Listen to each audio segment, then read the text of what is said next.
Aizat dah terperangkap. Tapi bila dia stres, dia buat lagi satu silap besar yang buat hutang dia makin ganas.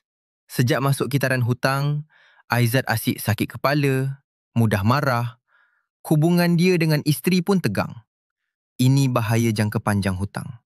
Stres keuangan tu toksik gila. Hutang Aizat makin tak terkawal sebab dia buat silap ni. Dia ambil hutang baru, personal loan, semata-mata nak bayar hutang kad kredit. Dia gali lubang besar, tutup lubang kecil.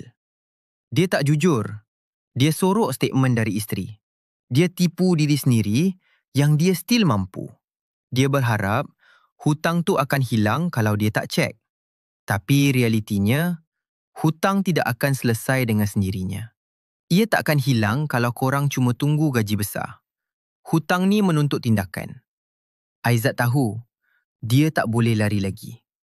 Dia kena ambil langkah pertama yang paling susah dan paling berani.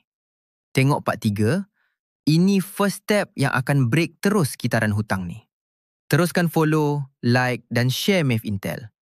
Biar ramai lagi sedar bahaya ni sebelum terlambat.